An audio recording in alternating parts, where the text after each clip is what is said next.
चलिए, आज एक ऐसी कहानी सुनते हैं जो हमें कह सकते हैं कि सोचने पर मजबूर कर देगी। ये कहानी है दया के बारे में, प्रार्थना के बारे में और जिंदगी को एक बिल्कुल अलग नजरिए से देखने के बारे में। हाँ, तो ये कहानी है एक एक बड़ी ही अजीब सी प्रार्थना के बारे में। एक ऐसी प्रार्थना जो शायद हैरान कर दे, और उस प्रार्थना के जवाब में जो सीख छिपी है वो तो और भी गहरी है। तो चलिए इस कहानी में उतरते हैं। कहानी की शुरुआत बड़ी सीधी सादी है। एक पैगंबर हैं और वो अपने एक जानने वाले से मिलने जाते हैं जो बहुत बहुत बीमार है। ये बस एक इंसानियत का काम था, एक बीमार दोस्त की खैरियत पूछने जाना। तो पहला हिस्सा, बीमार आदमी का आभार, देखते हैं कि जब पैगंबर उससे मिलने पहुंचते हैं तो वो क्या कहता है। अब जैसे ही वो आदमी उन्हें देखता है ना, एकदम खुशी से झूम उठता है।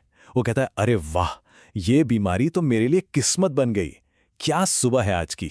मेरा ये दर्द, मेरी ये तकलीफ, इसी की वजह से तो आप मेरे पास आए हैं।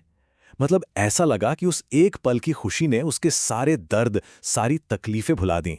लेकिन उस आदमी की इस खुशी के बावजूद पैगंबर के मन में एक उलझन थी। उन्हें पता था कि वो आदमी एक ऐसी प्रार्थना कर रहा था जो सरासर गलत थी, और वही उसके दुख की असली वजह थी। और यहीं पर कहानी में एक मोड़ आता है। सवाल ये उठता है कि भाई, एक बीमार आदमी की प्रार्थना में ऐसा क्या हो सकता है जो इतना परेशान करने वाला हो? उसने आखिर मांग भी क्या लिया था? अब आता है दूसरा हिस्सा, सजा के लिए एक गुहार। चलिए अब पर्दा उठाते हैं उस आदमी की प्रार्थना के राज से। वो आदमी खुद बताता है, मैंने ये दुआ की थी कि जहन्नुम की यानी नर्क की सारी तकलीफें मुझे इसी जिंदगी में मिल जाएं। जरा सोचिए, कोई भी इंसान खुद के लिए इतनी भयानक सजा की दुआ क्यों करेगा? तो आखिर उसने ऐसी दुआ क्यों मांगी?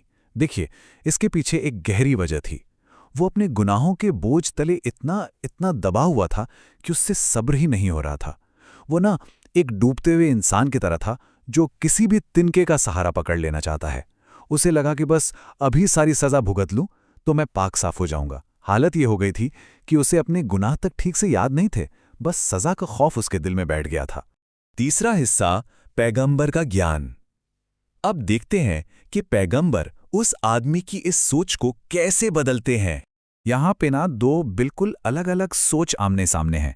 एक तरफ वो आदमी है जो कह रहा है मुझे अभी सजा दो, और दूसरी तरफ पैगंबर की सलाह है, सजा नहीं बल्कि इस दुनिया में और अगली दुनिया में दोनों जगह अच्छाई मांगो। एक ऐसा जीवन मांगो जिसे तुम बर्दाश्त कर सको। और अपनी बात को समझाने के लिए पैगंबर एक ऐसी मिसाल देते हैं जो सीधे दिल पर लगती है।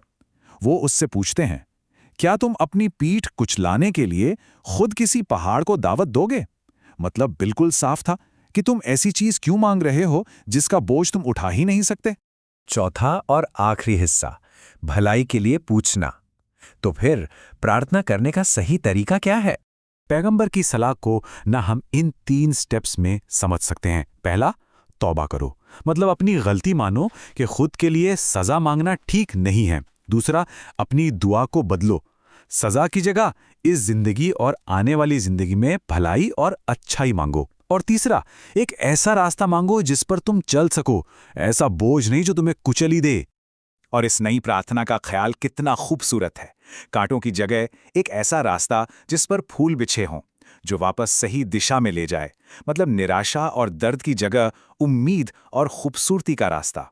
इसके बाद पैगंबर वहां से चले जाते हैं, लेकिन जाने से पहले वो उस आदमी को उसकी जिंदगी के शायद आखिरी पलों के लिए एक पूरी तरह से नई सोच, एक नई समझ और एक नई उम्मीद देकर जाते हैं। और ये कहानी आखिर में हमें एक बहुत गहरे सवाल के साथ छोड़ जाती है। जब भी जिंदगी में मुश्किलें आती हैं तो हमारा पहला ख्याल क्या होता है? क्या हम भी उस बीमार आदमी की तरह खुद के लिए सजा ढूंढने लगते हैं, या फिर हम रहम, सहूलियत और अच्छाई की दुआ करते हैं? ये सच में एक सोचने वाली बात है।